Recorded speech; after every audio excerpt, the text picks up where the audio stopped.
openers. So Mike Waltz is out from his original position. So what I have here for information is that Mike Waltz was ousted as U.S. National Security Advisor by President Donald Trump on May 1st in the first major shakeup of Trump's second term. The decision followed multiple controversies, with Trump announcing Waltz's nomination as U.S. Ambassador to the United States on the same day, framing it as a reassignment rather than a firing. Secretary of State Marco Rubio was named the interim replacement, becoming the first person since Henry Kissinger in the 70s to hold both roles simultaneously. Some of the key reasons for Waltz's outing was his ousting was the Signalgate scandal, when Waltz inadvertently added the Atlantic editor-in-chief Jeffrey Goldberg to a Signal group chat named Houthi PC Small Group, where senior officials, including Vice President J.D. Vance and Defense Secretary Pete Hegseth, discussed military strikes on Houthi militants in Yemen. The chat included sensitive, potentially classified details, sparking outrage over security breaches through an internal review, though an internal review cleared Waltz. And it's, if it was classified, I think the general census is that it was, borderline at best classified information. Let's see here. So I got a note that saying that though the internal review cleared Waltz, the incident damaged his standing and fueled calls for his resignation from Democrats, including Chuck Schumer and Elizabeth Warren, the typical, whoever, right? Right. The second reason was that Waltz was reportedly angered. Excuse me. That Waltz reportedly angered Donald Trump by engaging in, quote, intense coordination with Israeli Prime Minister Benjamin Netanyahu about military options against Iran's nuclear program without Trump's full approval. So that's a big one right there. And this was seen by Trump as overstepping his role. And with one Trump aide stating, "You work for the president of your country, not a president of another country." And then there's some other internal friction and loyalty concerns. Waltz struggled to mesh with Trump's inner circle, including Chief of Staff Susie Wiles and Vice President Vance, who counseled him to be more collaborative during a March trip to Greenland. Far-right activist Laura Loomer, a Trump ally. Far-right activist. She's a far-right activist. Come on. She campaigned against Waltz, accusing him of disloyalty and pushing for the firing of his NSC staff in April. Loomer's meeting with Trump led to a dismissal of 6 NSC officials. Led to the dismissal of 6 NSC officials, weakening Waltz's position. Critics included Steve Bannon and Tucker Carlson also labeled Waltz as a neocon at odds with Trump's America First agenda. And then finally, his public missteps. Waltz was photographed checking Signal chats with cabinet members, excuse me, while during a White House meeting, further highlighting his carelessness. Posts on X criticized his handling of sensitive communications, while some calling him a confirmed leaker. Hours before his firing, Waltz appeared on Fox News, praising Trump and Hegseth, unaware of his imminent departure. So, Well,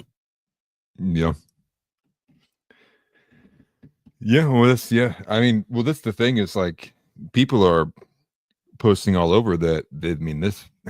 Wish we could live in a country where people were tried for treason again. As far as I understand, the allegation is that he was meeting with Netanyahu. I'm not sure if entirely in secret, but he was meeting with Netanyahu of his own accord, trying to coordinate things ahead of time and behind everybody's back. That's what you have here from the Raw Lake Nationalist, taking a quote here of this article as well, because Waltz was pushing super hard for the war with Iran. And then the other one, actually, later down the outline, that next one actually had the better clip. because there was a specific way that they worded this here. Yeah, from the Washington Post. It was that Mike Waltz got fired because he was perceived as working for Netanyahu, not Donald Trump. And there was a Trump advisor who said to him that if you work for the president of your country, not a president of another country. And we had already seen the tales of this, right? We saw it building up with the Signalgate stuff as well. Many people don't even think that it was inadvertently that he had added Jeffrey Goldberg. People think he was actually in on it and he did it purposefully. But again, we saw this coming with the writing on the wall and all the reporting we had gotten. Obviously, I think they had even outlined there in that little summary there. But multiple of their staff on both sides are being fired, and then you had Laura Loomer from the outside putting pressure on him as well, get him out of your cabinet.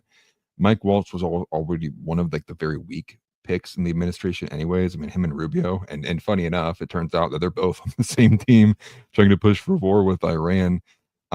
Not sure how much of a sign it really is that we're really kind of push those voices out, because Rubio got obviously moved into what his position was anyways, and Rubio is on the side of going for a bit more of a physical and kinetic engagement of Iran. But it was crazy because after the firing from Mike Waltz, you had multiple big statements like this from people like Marjorie Taylor Greene, as well as many others who were like, yeah, we basically believed in you because we thought we weren't going to be doing the foreign war garbage. And so you had many, many, many little different like letters to address like this from Marjorie Taylor Greene, which is super long. I think Jack Posobiec even posted one. I think Taylor Hansen posted one. There's a couple people in the media space that are big that posted things like this as well. There are a lot of people who were brought in under the banner of Trump because they truly do believe in like no new wars, and that was like their big thing. And for a lot of people, that is their biggest thing. But again, we all saw this coming. I was just glad that he got bounced out. I thought that was a great thing that he got bounced. But inevitably, though, the people who are fulfilling his position and the people who are taking over for him are pretty similar to where he was at in terms of his foreign geopolitical stances. So I'm not sure how much is really going to change in the dynamic that we currently see. Right. So I see that the Democrats welcomed Waltz's exit, but argued that Pete Hegseth, who shared strike details in the Signal chat, and another with family members, should also be fired. Schumer, he called Waltz's ousting a step in the right direction, but insisted, quote, they're firing the wrong guy. So if Schumer's unhappy, then I'm happy. Right. The Republican sentiment is that some Republicans, like Congressman Brian Mast, he praised Mike Waltz's nomination to the UN, claiming he would intimidate unaccountable UN bureaucrats. However, far-right figures like Loomer celebrated his removal, hoping more of his NSC appointees would follow. And let's see. Yeah, at 2 weeks ago, they had already fired 10 of his staff. Like his office is getting decimated.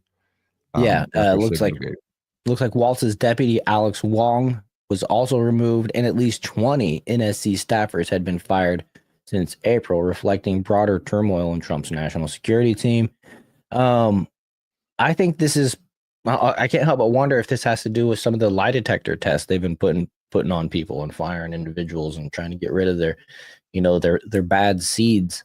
I do like the reassignment rather than just firing him outright, because it seems like every time Trump in the past has just fired somebody outright, they end up writing a book about how bad of a boss or a president that Donald Trump is. So keeping Mike Waltz around, keeping him working, essentially keeping him happy and busy, won't give him the opportunity or afford him the time to think about those type of things, or even be bitter, because most people that get fired are bitter, and then they hold this grudge, and then they're like, all right, well, how can I get rich off this situation? And then it's writing a book, and then whatever happens after that.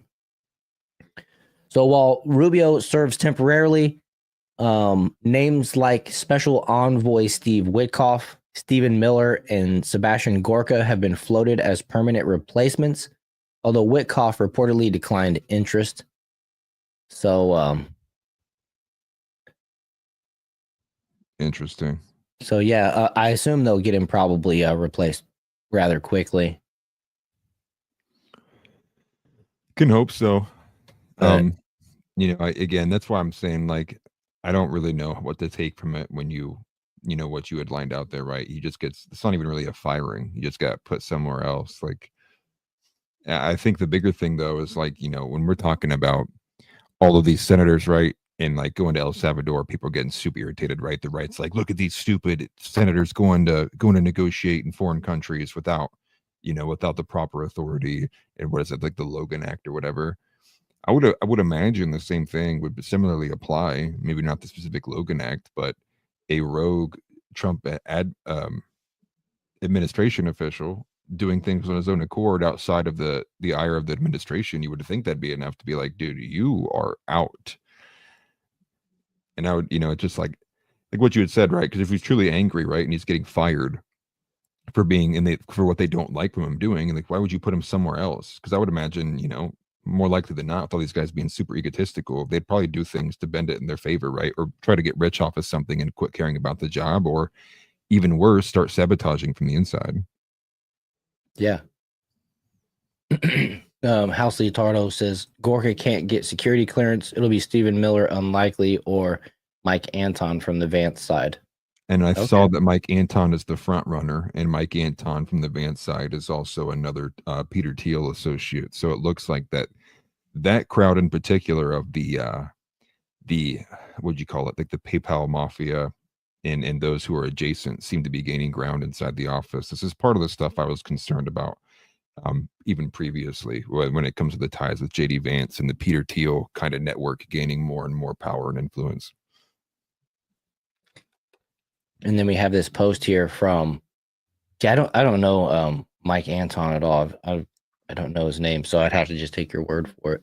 Which I trust you, of course, and I trust House. Yeah. But Marjorie Taylor Greene posted, I represent the base, and when I'm frustrated and upset over the direction of things, you better be clear the base is not happy.